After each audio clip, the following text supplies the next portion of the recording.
बोलिए देवादिदेव प्रथम तीर्थंकर श्री आदिनाथ भगवान की, वर्तमान शासन नायक श्री महावीर भगवान की, अहिंसा परमो धर्म की, आचार्य गुरुवर श्री विद्यासागर जी महाराज जी की जय। परम पूज्याचार्य आर्यक सागर महामुनि राज जी की, संगस्त मुनि संघ की नमोस्तु गुरुवर। श्रद्धामंदो, आज हम लोग जिस ध्यान के द्वारा परमात्मा बने, सिद्धात्मा बने, ऐसे ध्यान को करते करते 16 भावनाओं को भाते हुए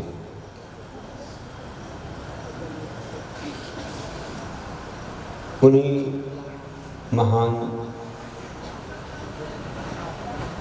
भावनाओं में सब लोग जहाँ पर त्याग और तप आता है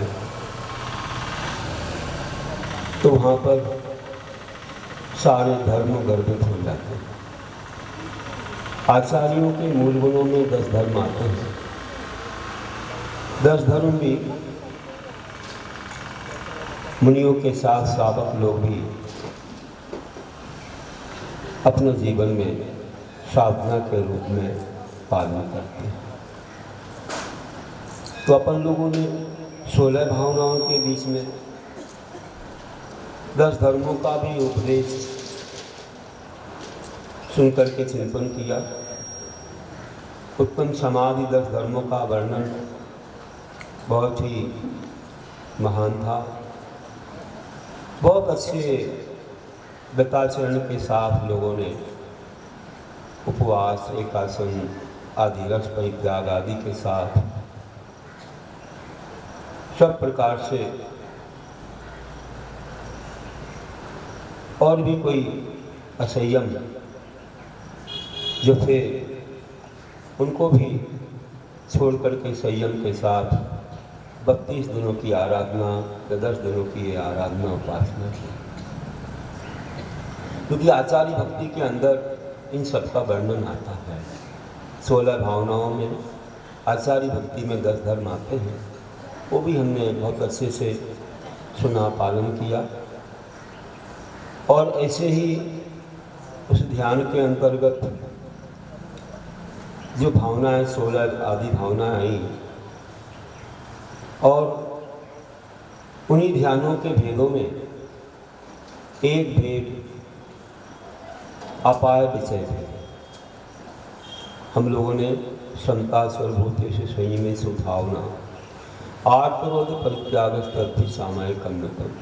सब जीवों में समता, संयम में सुभावनाएं और आत्मरोध ध्यानों का त्याग करना, ये ध्यान है, सामायिक है। तो धर्म और शुक्ल ध्यान ही महान है, क्योंकि कहा है कि आर्त धर्म शुक्लानी परे मोक्ष। आर्त धर्म और शुक्ल ध्यान 4 जो भेद वाले ध्यान हैं, इनमें अंत के 2 ध्यान मोक्ष के कारण हैं, जिनमें कि शुक्ल ध्यान साक्षात मोक्ष का कारण है और धर्म ध्यान परंपरा से मोक्ष का। धर्म ध्यान में आज्ञा विषय, अपाय विषय, विपाक विषय और संस्थान विषय जो भी आता है। हमने आज्ञा विषय के बारे में समझा था कि प्रभु आज्ञा तो नहीं देते, लेकिन उनका उपदेश हमको आज्ञा के समान भाता है, अच्छा लगता है।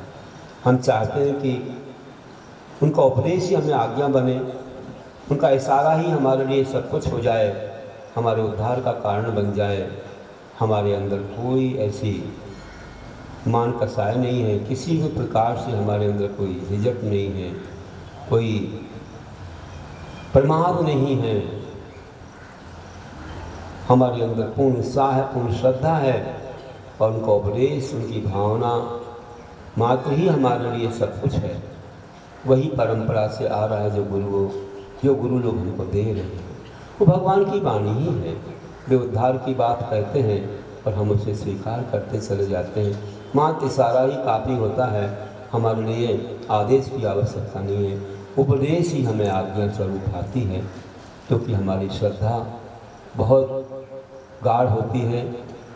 तो आज्ञा विषय धर्म ध्यान हम करते चले जाते हैं और उसके बाद उसी उपदेश में एक अपाय विषय का भी वर्णन आया।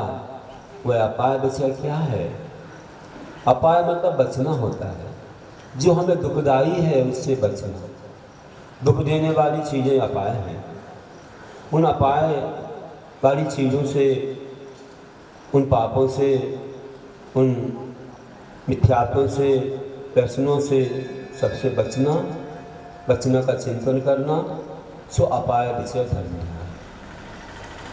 अपाय विषय धर्म ध्यान में हम 5 तरह के मिथ्यात्व, एकांत बुद्धि, बिना संशय और अज्ञान मिथ्यात्वों को कैसे छोड़ें, कैसे बचें और कैसे इनसे दुख मिलते हैं। आज तक हम 8 दुर्गतियों में भटकते आ रहे हैं। कई प्रकार से हमने नरक, निगोद आदि रंच आदि गतियों को पाया है। अनेक प्रकार की ऐसी बहुत दुखी अवस्थाओं को हमने पाया है। दीन दरिद्री हो गए, अपंग हो गए, आदि आदि ऐसे नपुंसक आदि वेदों को। तो ऐसे इन दुखों को पाया। क्यों ना हो कि आज हम इन दुखों से बचने के लिए मिथ्यात्व के त्याग के संबंध में चिंतन करें। त्याग कर दिया है तो भी उसका चिंतन करना कितना दुखदाई है। तो सम्यक दृष्टि इसका चिंतन कर रहा है, मिथ्या छोड़ चुका है, तो चिंतन करने में उसका धर्म ध्यान होता है। पंच पापों का स्वरूप क्या है, मिथ्यात्वों का स्वरूप क्या है, तो ये प्रभु ने जैसा बताया वैसा चिंतन करेंगे, अपना धर्म ध्यान होगा। ये मत सोचना कि हम मिथ्यात्व का चिंतन करेंगे तो पाप हो जाएगा। हम 5 पापों का चिंतन करेंगे तो पाप हो जाएगा, मिथ्यात्व हो जाएगा या दोष लगेगा। हम तो उसके लक्षण के बारे में, उसकी परिभाषा क्या है, उसका फल क्या है, उससे होने वाली हानि लाभ क्या है, बिन जाने थे दोष गुणों को कैसे तजिएंगे। जब तक दोष और गुणों को नहीं जानेंगे तो हम कैसे दोषों को छोड़ेंगे या किसी को छुड़वाएंगे, कैसे गुणों को ग्रहण करेंगे, किसी को उनका ग्रहण करवाएंगे। तो हमें इनको जानना आवश्यक है। अपन जब शास्त्र पढ़ते हैं तो सब मिथ्यात्वों का लक्षण, उनका वर्णन भी पढ़ते हैं, उनसे होने वाली दुर्गतियाँ आदि का वर्णन पढ़ते हैं, और उसको छोड़ने के बाद सम्यक दर्शन से होने वाले लाभ हम पढ़ते हैं। इसी प्रकार पंच पापों से क्या होता है, निंदा और तिरस्कार होता है, ये भी हम पढ़ते हैं। उनको छोड़ने से कितना बड़ा लाभ होता है कि जो 5 अनुव्रत लेता है वह वैमानिक देवोत्पन्न होता है, रिद्धिधारी देव होता है, अवधि ज्ञानी होता है, अणिमा महिमा आदि उसके पास रिद्धियाँ होती हैं, दिव्य शरीर उसको प्राप्त होता है। ये सब हम पढ़ते हैं। इसको पढ़ने से, सुनने से, चिंतन करने से हमारा ध्यान वह अपाय विषय धर्म ध्यान बहुत महान है। ये ध्यान इसलिए इसके बारे में लिखा था कि दुख में यह संसार है, कुदर्श 5 पाप, छोड़े यही अपाय है, ध्यान दे जिन जात। कि ये संसार दुख में है, इसमें सब जगह मिथ्यात्व का बोलबाला दिख रहा है। नाम के जैन बन गए और मिथ्यात्व में रचे पचे हैं। उन्हें ज्ञानी नहीं वीतरागता क्या है, शरारता क्या है, जन्म से तो जैन कहलाते हैं, लेकिन हर तरह से मिथ्यात्व सेवन कर देते हैं। कोई एकांत में भटक रहा है, एक ही मैं को मान रहा है, कोई शुद्ध कोई मान रहा है, कोई अशुद्ध कोई मान रहा है, कोई निश्चय कोई मान रहा है, कोई मान व्यवहार कोई मान रहा है, कोई कपड़ों में ही अपना कल्याण चाह रहा है कि मोक्ष हो जाएगा,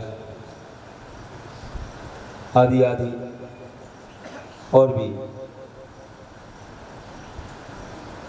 ऐसे ही विनय में जिस किसी भी कर रहा है, जिस किसी की भी कर रहा है, उसे मालूम ही नहीं कि इनके पास रत्न है, रत्नत्र है कि नहीं।